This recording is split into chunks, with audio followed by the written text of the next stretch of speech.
J'ai un message que j'aimerais apporter sur votre cœur et puis ce matin on aura un temps de prière parce que le message nous encourage à cela et je voudrais vraiment vous encourager mes frères et sœurs ce matin parce que c'est un message qui est venu d'abord en premier lieu, il est venu percuter mon cœur, il est venu secouer ma vie, il est venu me rappeler certaines choses de Dieu et il est venu pour encourager ma foi. Alors je voudrais qu'il en soit de même pour vous, parce que vous savez, nous les serviteurs de Dieu, on n'est pas là pour faire des discours, on est là pour vivre la parole de Dieu et pour la pratiquer. Et puis on vous apporte ce que Dieu nous a fait expérimenter, sinon ça ne sert à rien.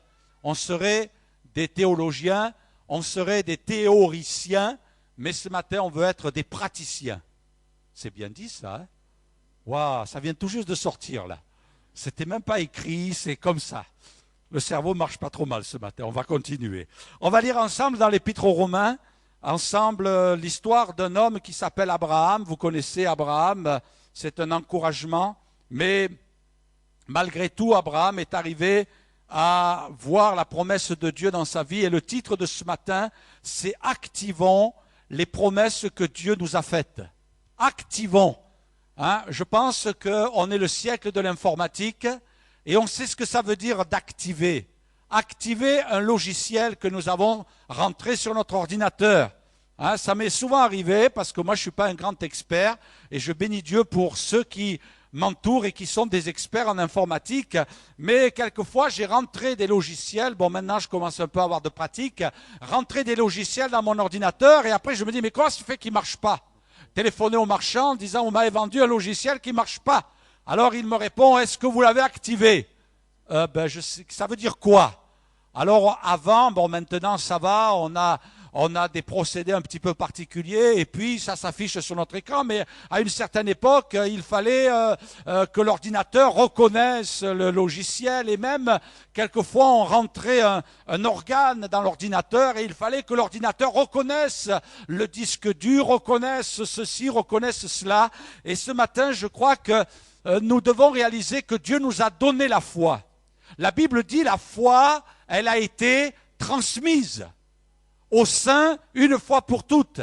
Chacun d'entre nous ce matin, nous avons la foi. Amen. Quand nous nous sommes convertis, le Seigneur nous a donné la foi. Et même avant de nous convertir, il nous a donné la foi. Mais quelquefois, cette foi, elle dort. Cette foi est en sommeil, cette foi est inactive. Alors ce matin, j'aimerais au travers de cette prédication vous encourager à activer votre foi, à mettre en mouvement votre foi, à déclencher votre foi qui peut-être est en sommeil dans votre vie et qui malheureusement, parce qu'elle est en sommeil, vous empêche de vivre ce que Dieu vous a promis. Activons notre foi pour que nous puissions vivre les promesses que Dieu nous a faites. Alors on va lire ensemble, c'est pourquoi les héritiers le sont par la foi, pour que ce soit par grâce, Romains chapitre 4, afin que la promesse soit assurée à toute la postérité, non seulement à celle qui est sous la loi, mais aussi à celle qui a la foi d'Abraham, c'est-à-dire nous, notre Père à tous, selon qu'il est écrit, « Je t'ai établi, Père d'un grand nombre de nations. » Il est notre Père devant celui auquel il a cru. Dieu qui donne la vie aux morts et qui appelle les choses qui ne sont point comme si elles étaient. Espérant contre toute espérance, il crut, en sorte qu'il devint père d'un grand nombre de nations, selon ce qui lui avait été dit, telle sera ta postérité, et sans faiblir dans la foi. Moi je trouve que ce texte il est extraordinaire. Sans faiblir dans la foi, il ne considéra point que son corps était déjà usé, puisqu'il avait près de 100 ans, et que Sarah n'était plus en état d'avoir des enfants. Il ne douta point par incrédulité. Il ne douta point par incrédulité au sujet de la promesse de Dieu. Mais il fut fortifié par la foi, donnant gloire à Dieu, et ayant la pleine conviction que ce qu'il promet, il peut aussi l'accomplir. C'est pourquoi cela lui fut imputé à justice, mais ce n'est pas à cause de lui seul qu'il est écrit que cela lui fut imputé, c'est encore à cause de nous. C'est pour nous que ça a été écrit. D'accord? C'est pour nous. à qui cela sera imputé? À nous qui croyons en celui qui a ressuscité des morts, Jésus, notre Sauveur, lequel a été livré pour nos offenses et est ressuscité pour notre justification. Activons notre foi. La Bible nous parle de la puissance de cette foi qui est capable de déplacer les montagnes, de déraciner les arbres. Il n'y a pas très longtemps de ça, j'étais à un séminaire en Belgique et puis le pasteur avait prévu un petit moment de calme et de repos, de détente et il avait prévu que tous ceux qui étaient à ce séminaire-là, on puisse bénéficier d'un temps de repos et une visite des dunes qui étaient là, des dunes de sable. Et puis la personne qui nous guidait dans ces dunes, j'étais surpris, elle nous expliquait les plantes, les oiseaux, les petits arbustes fruitiers. Et à un moment donné, elle nous explique le sable. Et elle nous a dit, le sable, comment est-il venu? Il est venu par différentes choses. Et puis, bien sûr, c'était du sable qui provenait aussi de la mer. Et puis, elle nous a dit quelque chose que je ne savais pas. Elle dit, le sable qui est au bord des mers correspond au même, du moins il y a à l'intérieur les mêmes éléments qu'on trouve dans les montagnes. Alors dites ça à un chrétien, les montagnes qui se jettent dans la mer. Amen. Et il disait, c'est les mêmes. En fait, qu'est-ce qui s'est passé? Et quand Jésus dira, si vous avez la foi et que vous dites à cette montagne, jette-toi dans la mer, elle se jetterait dans la mer, mais c'est une réalité sur le plan scientifique, vous le saviez cela? Moi je l'ai appris il n'y a pas longtemps. Que le sable, c'est la mer qui avait usé les montagnes. Et les montagnes étaient brisées, et à force du remous de la mer, eh bien on retrouvait ces éléments de la montagne qui s'étaient transformés en sable. Et vous savez, la foi, c'est ça. Mais pourquoi la foi est capable de déplacer les montagnes? Elle déplace les montagnes, on les retrouve dans la mer. Parce qu'à coup de vagues, siècle après siècle, la montagne va être usée. Et la montagne va se transformer en sable. Comme quoi, notre Seigneur nous montre que la foi doit être patiente aussi. Et d'ailleurs, on a une grande leçon dans ce texte. Mais ce matin, je voudrais vous encourager à activer votre foi pour que vos montagnes se jettent dans la mer, pour que vos arbres soient déracinés, mais surtout aussi pour que non seulement vous viviez le miracle par rapport à quelque chose qui vous fait souffrir, mais que vous viviez le miracle aussi dans votre vie par rapport à une promesse, par rapport à une parole que Dieu a mise sur votre cœur. Et quelquefois, on est là un petit peu comme Abraham. Abraham, il portait son fils dans son cœur avant que sa femme le porte dans son sein. Amen. Abraham, je répète, portait son fils dans son cœur avant que sa femme le porte dans son sein. Et ça, c'est quelque chose d'important. Et ce qui est quand même terrible, on va en reparler et détailler un petit peu plus, c'est qu'Abraham a porté son enfant dans son cœur pendant 25 ans. Alors, c'est une sacrée gestation, hein? Qu'est-ce que vous en pensez? Là, si les dames, elles portaient leur enfant 25 ans dans le ventre, ils sortiraient barbus, avec une grosse voix. « Oh maman, je suis heureux de te voir. Hein. Oh. » Bon, là, je ne sais pas s'ils têteraient. Hein? Bon, il vaudrait peut-être mieux attaquer directement le beefsteak. Hein? Hein? Et puis, bon, sûrement que dans le sein de la maman, il ferait sa crise d'adolescence. Ça ne serait pas facile à porter non plus. Bon, le Seigneur a prévu 9 mois et c'est déjà pas mal. Hein? Mais vous imaginez, même 9 mois, quand un couple attend un bébé, moi j'ai quelques souvenirs, même si mon fils aîné, justement, à 25 ans, eh bien, bientôt, ce qu'il y a d'important, c'est que ces 9 mois, c'est un moment d'attente. Mais vous imaginez Abraham qui a attendu dans son cœur 25 ans. Il a eu la promesse qu'il allait avoir un fils. Il avait 75 ans. C'est déjà pas mal. D'accord?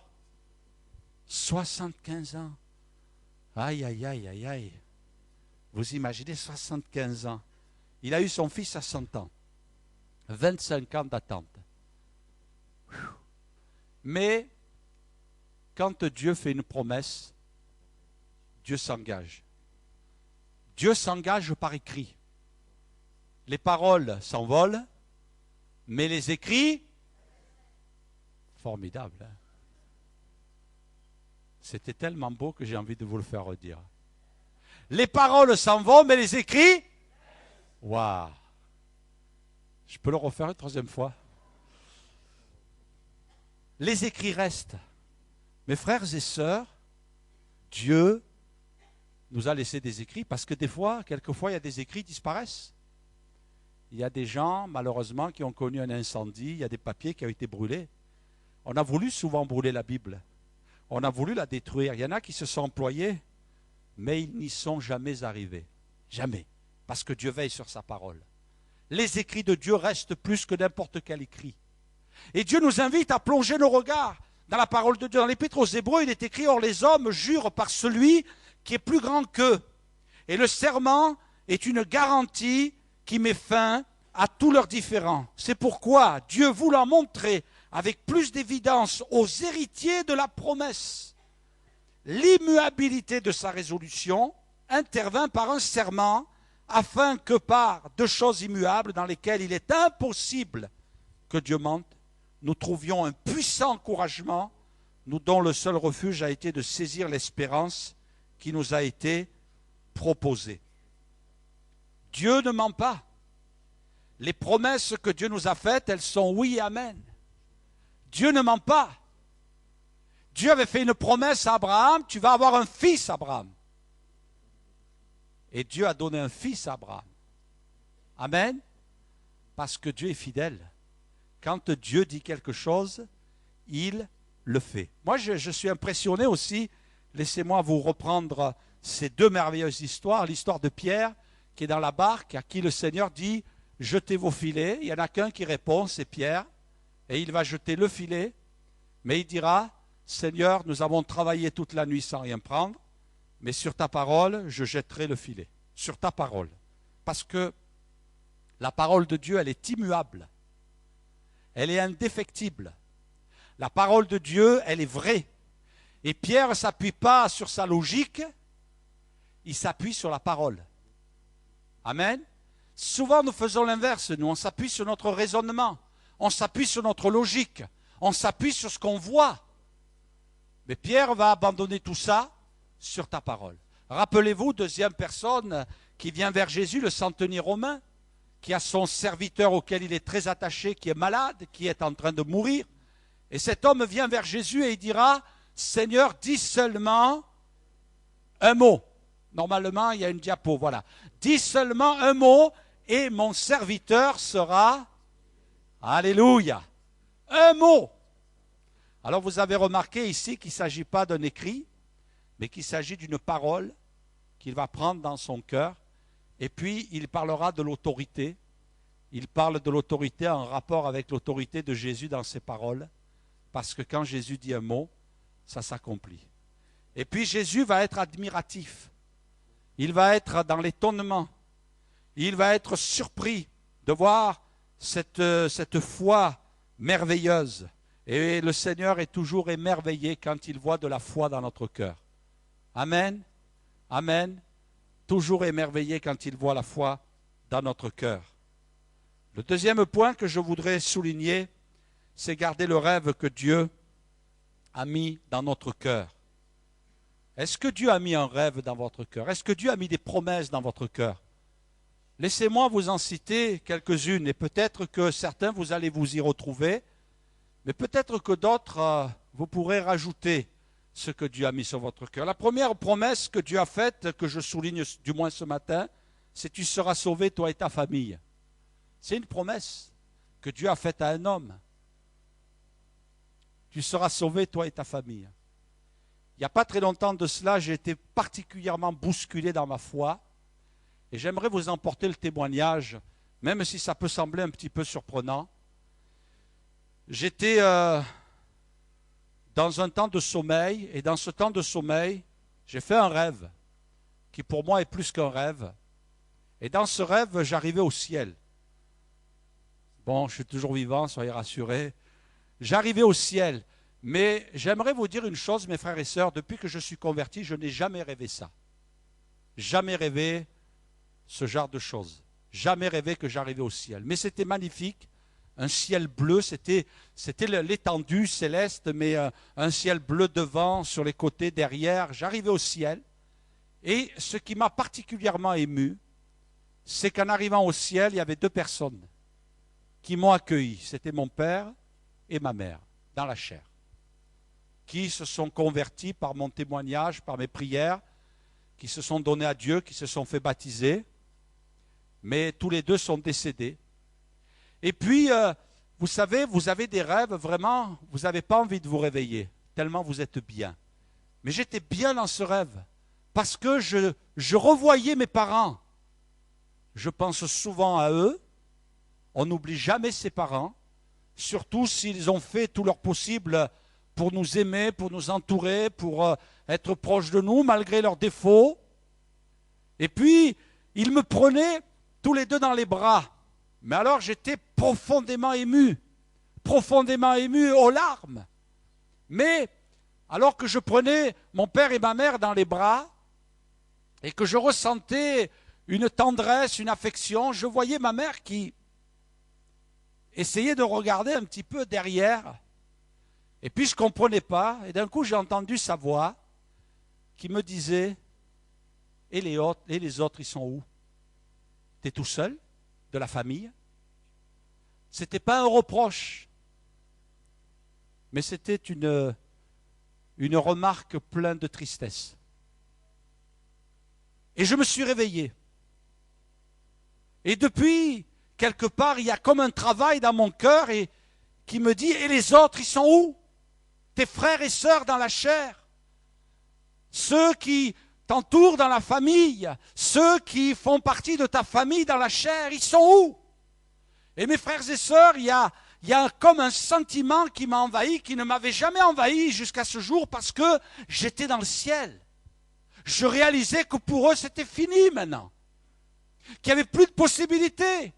Et quelque part, il y avait comme un message, moi je ne crois pas au message des morts, je crois au message de Dieu.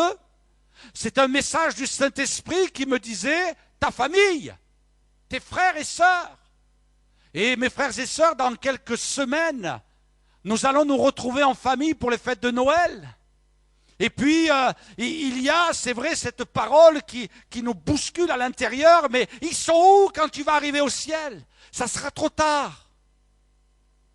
Alors je crois qu'on a besoin de réactiver dans nos cœurs cette foi qui va nous mettre en mouvement dans la prière, dans le témoignage. Tu seras sauvé, toi et ta famille. Amen. Et je crois qu'on a besoin ce matin que le Seigneur vienne nous bousculer. On est un petit peu trop laxiste par moment. Le Seigneur nous a fait une promesse aussi. Dans le livre de Josué, Josué va dire, moi et ma maison, nous servirons l'Éternel. Amen. Alors c'est vrai que c'est des paroles qui sont pour Josué, mais elles sont pour nous aussi, parce que sinon ça n'aurait pas été écrit. Moi et ma maison. Seigneur, je veux que dans ma maison on te serve. Je veux que dans ma maison, il y ait un message d'amour.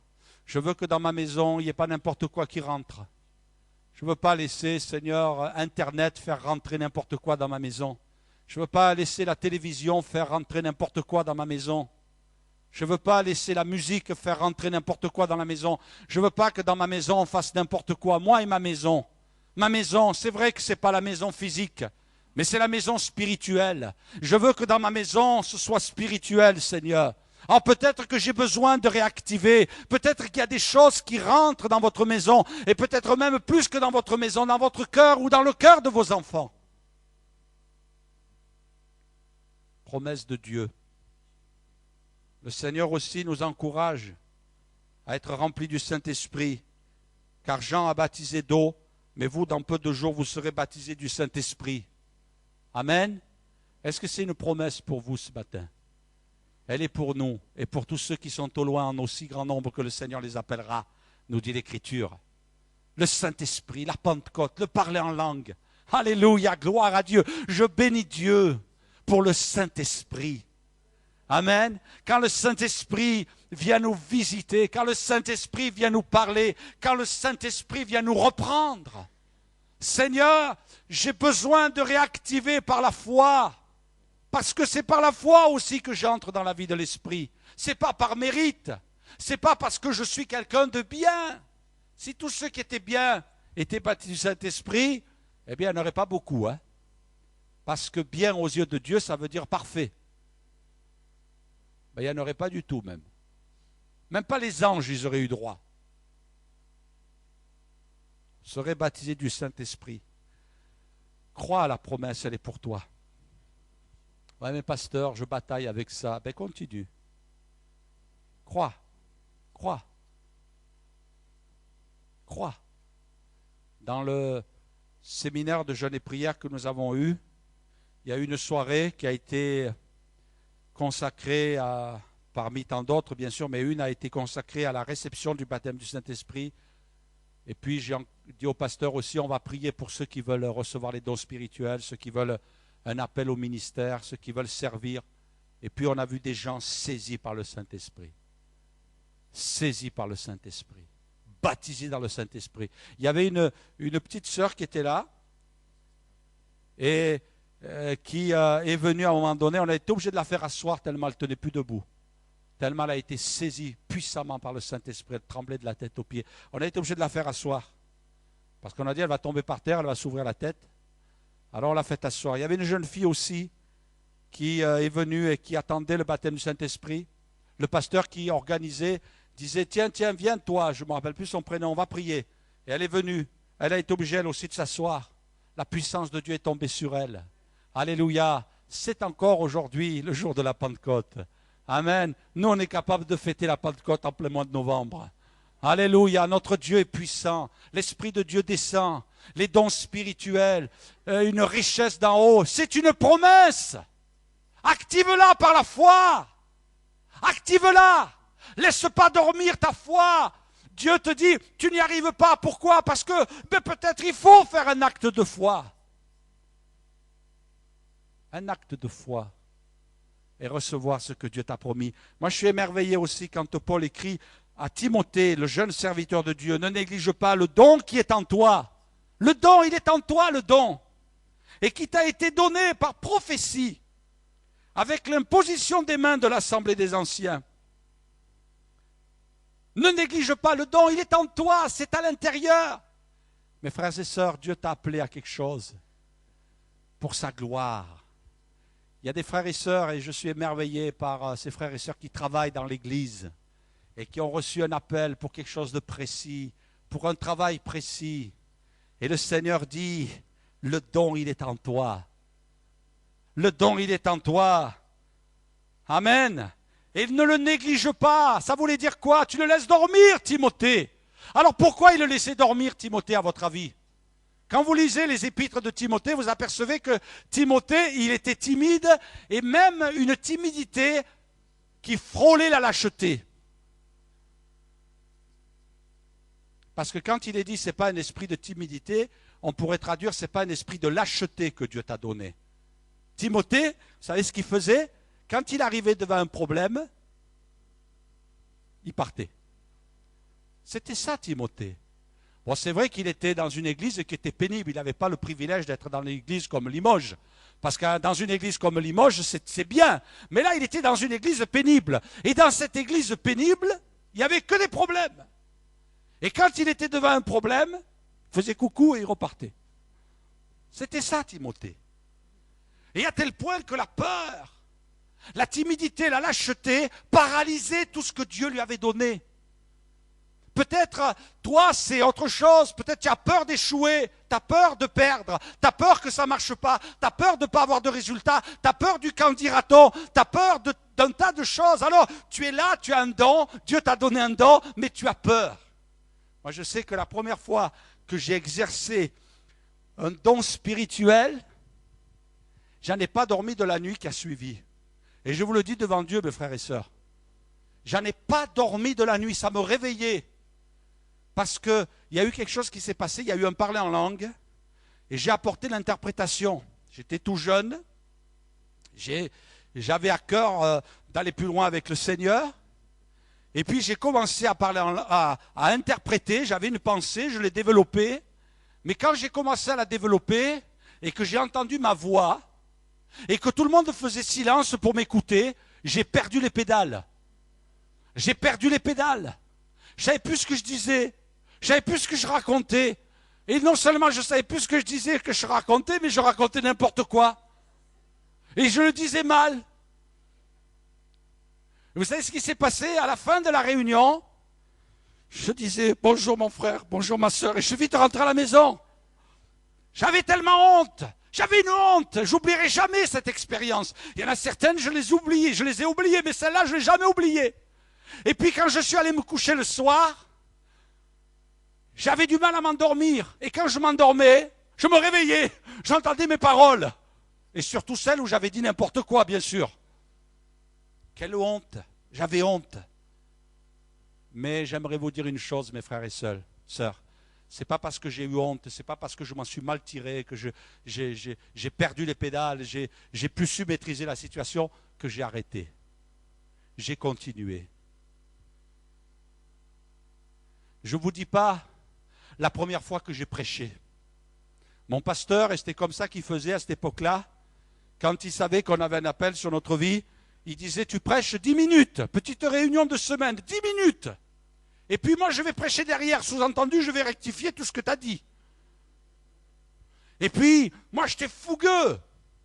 Bon, je peux vous assurer que je le suis moins aujourd'hui, je suis calme là. Mais là, j'étais fougueux. Et j'ai commencé à parler de l'aveugle que Jésus a guéri, de Bartimée. Et j'ai dit, le Seigneur, eh bien, il est passé par le chemin. Et Bartimée qui était aveugle, quand il a vu Jésus, il s'est écrié, fils de David, aie pitié de moi. Ah oui, j'étais fougueux. Quand l'aveugle a vu Jésus, tout le monde était écroulé par terre. Quand l'aveugle a vu Jésus, ils ont dit, mais c'est quoi ta Bible? Quelle version, vite? Première fois que je prêchais, mes frères et sœurs. Nuit blanche. Et puis, il y a toujours quelqu'un, vous vous en rendez pas compte, vous. Mais vous avez toujours quelqu'un quand vous allez vous asseoir. Et je me rappellerai, toujours, il y a un jeune, il est venu me voir, il ricanait, il m'a tapé sur l'épaule, il m'a dit, tu as vu où, toi, que l'aveugle a vu Jésus? Personne n'a rien dit, je ne savais pas pourquoi les gens riaient. Mais ça n'a pas désactivé le ministère que Dieu m'a donné. Alors mes frères et sœurs, je vous rassure, vous savez, nous les pasteurs, on ne vous juge pas. On est là pour vous encourager dans la foi. Et je peux vous dire, moi je ne sais pas si le pasteur Bruno, il en a quelques-unes, mais il doit sûrement en avoir quelques-unes aussi qui quelquefois l'ont déstabilisé. Et puis il y en a certaines, on ne vous les racontera pas, parce que ça a été encore plus douloureux. Mais là, c'est un petit peu amusant, c'est pour ça qu'on en parle ce matin. Mais ce n'est pas ça qui m'a arrêté. Qu'est-ce que c'est qui t'a arrêté pour désactiver le don que Dieu a mis en toi? Qu'est-ce que c'est qui t'a arrêté? Oh, vous savez, pasteur, j'ai été critiqué. Bienvenue au club. Pasteur, on m'a incompris. Bienvenue au club. Nous, notre club s'appelle les incompris, les blessés, les meurtris, ceux qui ont été calomniés, ceux qui ont été ceci, ceux qui ont été cela. C'est inévitable. Tant que nous sommes sur la terre des hommes, le don qui est en toi. Revenons à Abraham. J'aimerais vous poser une question. Pour Abraham, c'était un rêve ou une frustration? Rêve ou frustration? Quand Dieu vient lui annoncer un fils, Abraham, il est tout content. Et sûrement qu'il est rentré à la maison et qu'il a dit, chérie, ma chérie bien-aimée, que je t'aime ce soir, que je t'aime. D'ailleurs, il y en a un qui a fait des chansons.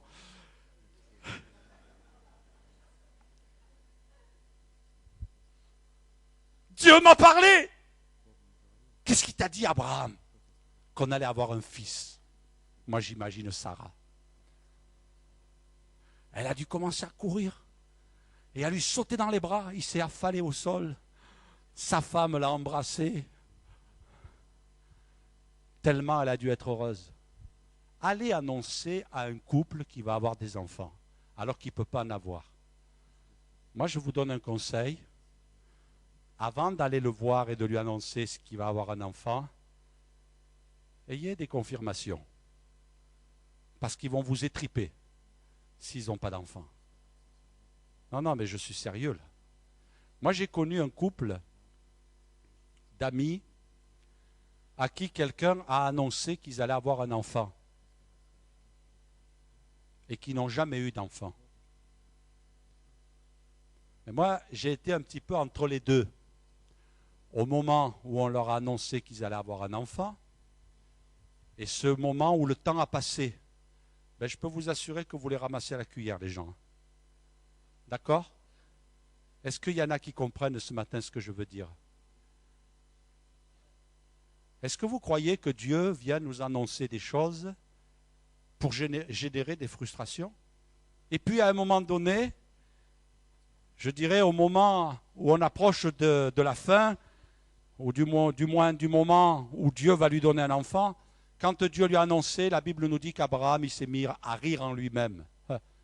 Excusez l'expression, mais au fond de lui, il a dû se dire, Seigneur, bon, j'ai bientôt 100 ans maintenant, bon, j'ai tout vu, je connais tout, on ne me raconte plus rien. Les histoires, je les connais maintenant. Même quand quelqu'un, à peine je vois ses yeux, je sais que déjà il va me faire une blague. Je connais, j'ai l'expérience. Et quand Dieu vient lui annoncer qu'il va avoir un fils, il se met à rigoler. Il se met à ricaner à l'intérieur. Et même Sarah, elle se met à rire aussi. Et puis quand on lit entre les deux, on s'aperçoit que souvent, le Seigneur lui dit, Abraham, sors de ta tente. Alors Abraham sort de la tente et Dieu lui dit, regarde les étoiles. Regarde les étoiles. Ben, ta postérité, elle sera aussi nombreuse. Ah, encore une fois, il y a une couche supplémentaire. Abraham, sûrement, il est rentré dans sa tente. Et puis un jour, Dieu lui dit, regarde le sable. Il regarde le sable. Ça sera, ta postérité sera. Bon, Seigneur, allez, c'est reparti. C'est un petit peu comme si le Seigneur était en train de mettre le doigt sur la plaie. Vous comprenez, mes frères et sœurs? La frustration. Vous comprenez la souffrance? Pourquoi? Est-ce que Dieu est en train de jouer avec Abraham et Sarah? Est-ce que Dieu est en train de les faire souffrir? Mais Dieu dit qu'il est devenu le Père des croyants. Le Seigneur dira, il n'a pas douté par incrédulité, parce que le doute, nous avons tous des doutes. Et le doute est normal. Tant que tu seras dans ce corps, tu auras des doutes.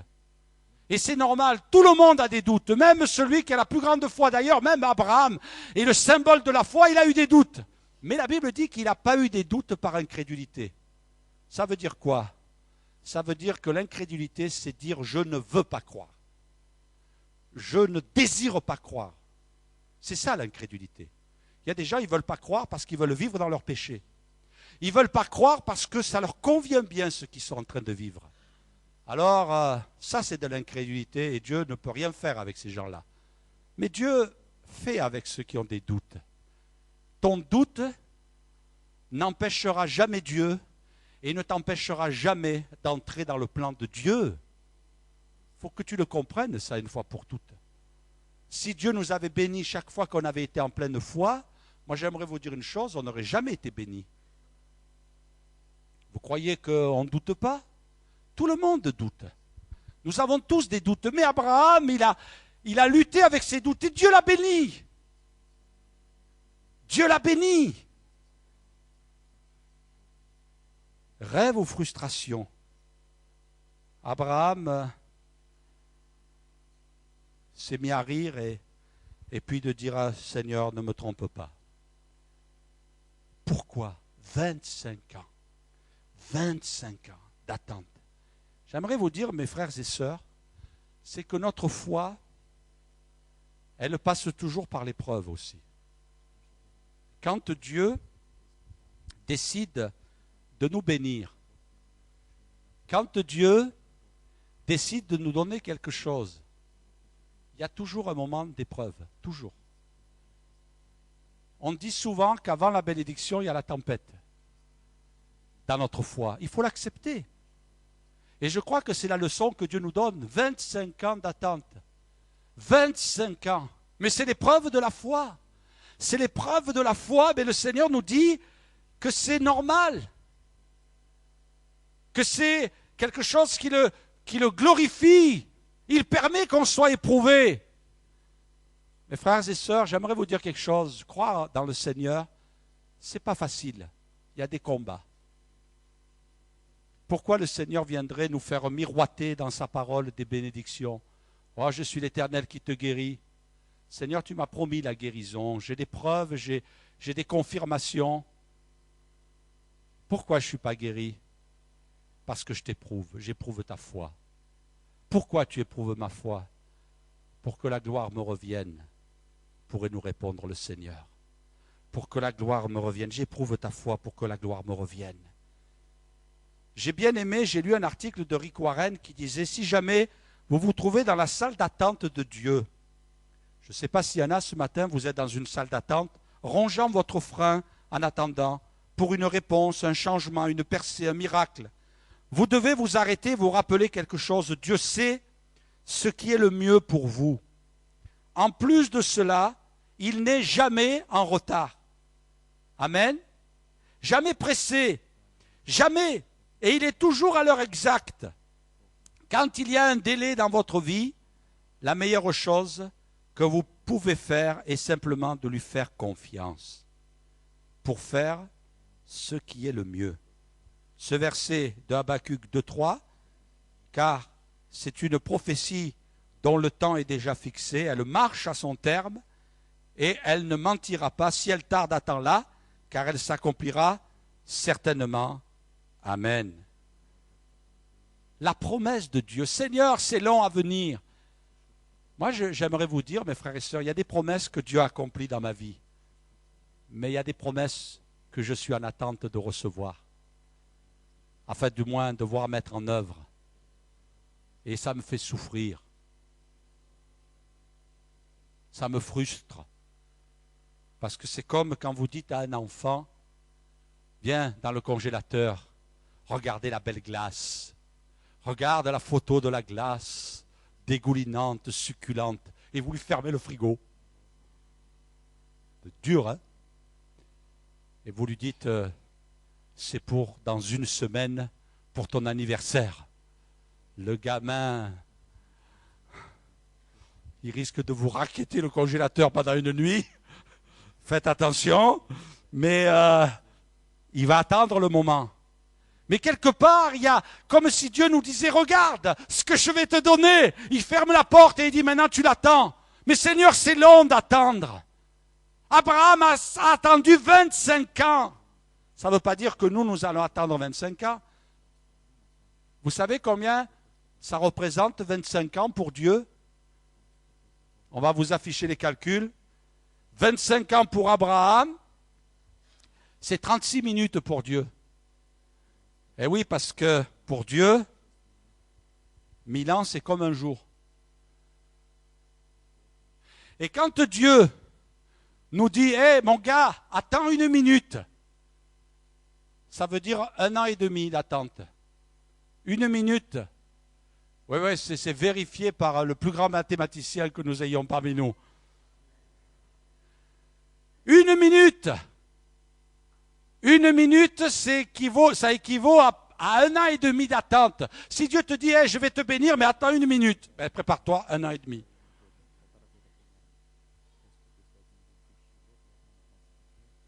Quand le Seigneur dit peu de jours, il ne dit pas dans 10 ans. Bon, d'accord mes frères et sœurs. C'est pour ça que l'échelle du temps de Dieu n'est pas la même.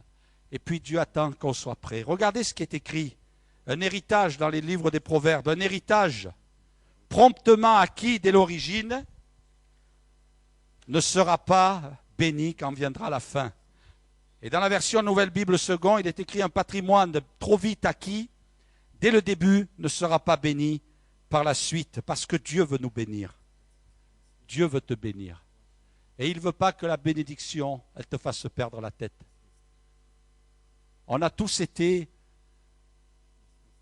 surpris par le grand millionnaire du loto, 162 millions d'euros. On n'oubliera jamais.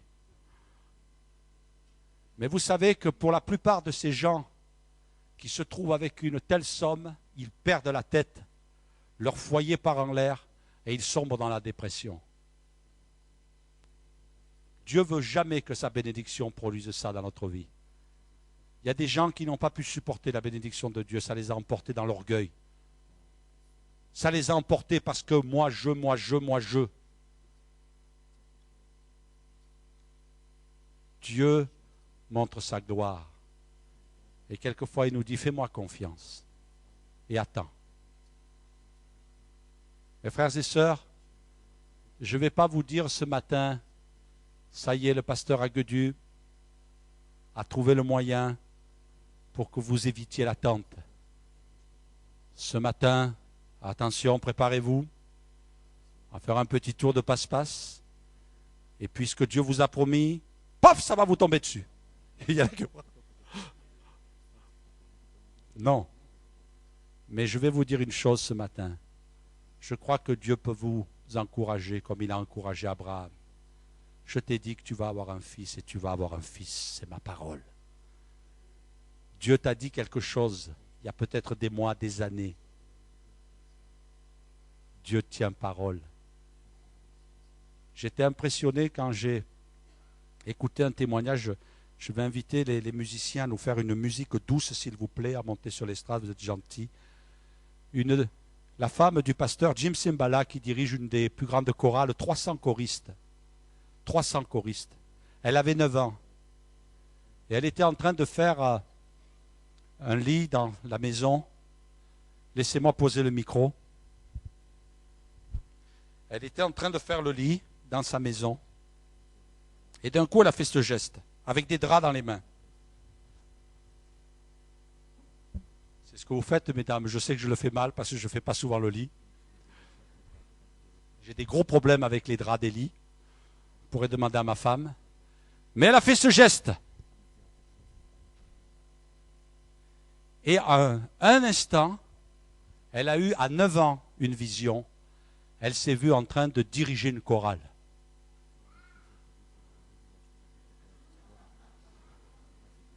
Elle s'est vue en train de diriger une chorale de 300 choristes, des hispanophones, des Africains, des Américains, des Européens. Et elle a vu tous ces gens dans sa chorale. Aujourd'hui, l'église de Jim Cymbala a à peu près 15 000 personnes. Une chorale de 300 personnes. Elle n'avait jamais fait de musique, elle ne savait pas jouer d'un instrument. Et plusieurs fois, elle a été découragée. Mais Dieu a béni sa chorale. Et c'est un ministère connu dans tous les États-Unis, à tel point que même elle reçoit des trophées, elle reçoit des coupes de sa chorale.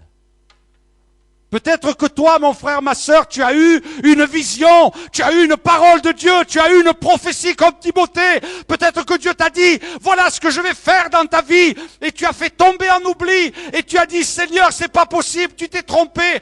Je vous dis pas combien de fois j'ai dit à Dieu, tu t'es trompé, Seigneur, c'est pas vrai. Mais j'aimerais vous dire une chose, mes frères et sœurs, Dieu se trompe jamais. Dieu se trompe jamais. Il y a un homme dans la Bible qui a poussé un cri. C'est le psalmiste, dans le psaume 119, qui a dit à Dieu, souviens-toi de ta promesse à ton serviteur, puisque tu m'as donné l'espérance. On va laisser afficher ce texte. Seigneur, tu m'as fait une promesse, et cette promesse, elle m'a fait rêver, Seigneur. Seigneur, j'ai espéré. J'étais au bout du rouleau, Seigneur. Et tu m'as dit, je vais te bénir. Ah, Seigneur, j'ai repris courage. Seigneur, j'ai repris courage.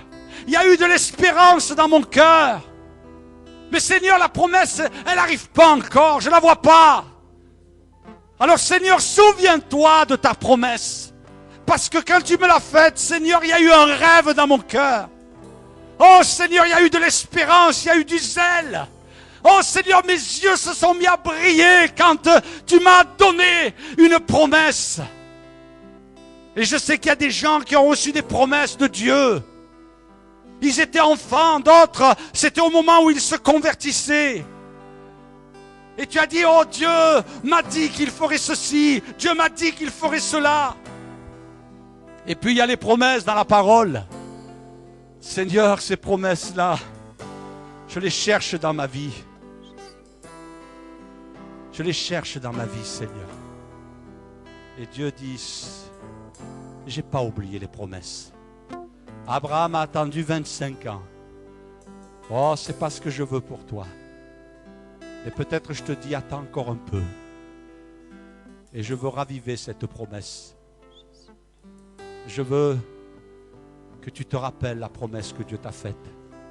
Mes frères et sœurs, dans nos églises, il y a bien trop de chrétiens qui sont tristes parce que ils ont abandonné la promesse. Ils ne l'ont pas activée. Il y a bien trop de chrétiens dans nos églises qui sont déçus et quelquefois même qui disent être déçus du Seigneur. Le Seigneur m'a déçu, m'a fait une promesse, mais tu n'as pas su attendre parce qu'elle arrivera au bon moment, parce que Dieu est toujours à l'heure.